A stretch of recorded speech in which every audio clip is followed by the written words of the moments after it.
আমরা এই আন্দোলনের পক্ষে, এই ছাত্রদের পক্ষে, জনগণের পক্ষে কথা বলে এসেছি। আমরা অহিংস আন্দোলনের সমর্থনে কাজ করছি। দুর্ভাগ্যের বিষয় হলো আমরা হঠাৎ করে দেখলাম আন্দোলনের পরবর্তীকালে যেটা ছাত্র জনতার আন্দোলন হলো, প্রথমে ছাত্রদের কোটা সংস্কার আন্দোলন। আমি বলেছিলাম এটা কোটা সংস্কার আন্দোলন শুধু নয়, এটা হলো বৈষম্য বিরোধী সংগ্রাম, এবং এটা ছাত্রদের নয়, এটা ছাত্র জনতা সকলের জন্য।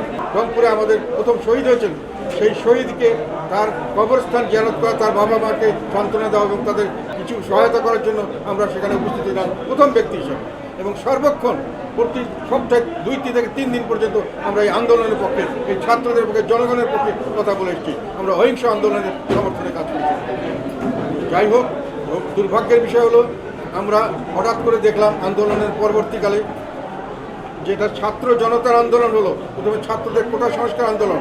আমি বলেছিলাম এটা কোটা সংস্কার আন্দোলন শুধু নয়, এটা হলো বৈষম্য বিরোধী সংগ্রাম, এবং এটা ছাত্রদের নয়, এটা ছাত্র জনতা সকলের জন্য। সানবিট সব দিবে সামাল। সানবিট ম্যাজিক প্রেস ডিশওয়াশিং এর মাথা ঘোরানো সলিউশন।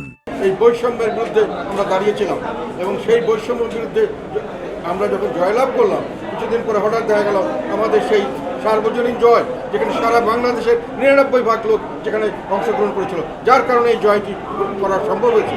সেখানে দেখা গেল মুষ্টিমেয় কিছু মানুষ সেটা সম্পূর্ণ কৃতিত্ব দাবি করছেন, এবং আমাদের অন্তর্বর্তীকালীন সরকার, যাকে আমরা সর্বাত্মক সহযোগিতা দিয়েছিলাম, তাদেরকে আমরা সহায়তা করে যাচ্ছিলাম, তারা হঠাৎ করে তাদেরকেই একমাত্র এর দাবিদার মনে করে সেইভাবেই সমস্ত ব্যবস্থা করা শুরু করলেন। বাংলাদেশের কোনো মানুষের জানমাল ইজ্জতের কোনো নিরাপত্তা নাই, নৃশংসতার কোনো শেষ নাই। মানুষের কতটুকু নৃশংসতা হতে পারে এখনকার পরিস্থিতি না দেখে মানুষকে কতভাবে হত্যা করা হতে পারে, মহিলাদের কতভাবে বেজ্জিত করা হতে পারে। বাংলাদেশের মানুষকে সব জন্তু জানোয়ারের মধ্যে মানিয়ে ফেলা হচ্ছে। আমরা মনে করি এর থেকে আমাদের পরিত্রাণ পেতে হবে। আমি কালকে ঘোষণা দিয়েছিলাম, আপনারা ব্যর্থ হয়েছেন, এখন অন্য কাউকে দিলে আমার মনে হয় জনগণ শান্তি পাবে। সামনের দিকে আরও বড় দুর্নীতি আসছে, আমি এটা বারংবার বলছি।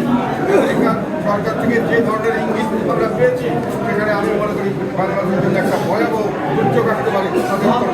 আমাদের আয় বন্ধ হয়ে যেতে পারে। আমরা আমেরিকা, ইউরোপ এসব থেকে আমরা এক্সপোর্ট করে আয় করি, আমরা খরচ করি চায়না এবং ভারত থেকে। আমাদের 4টা পর্যন্ত এখন আমরা সম্পূর্ণভাবে আমরা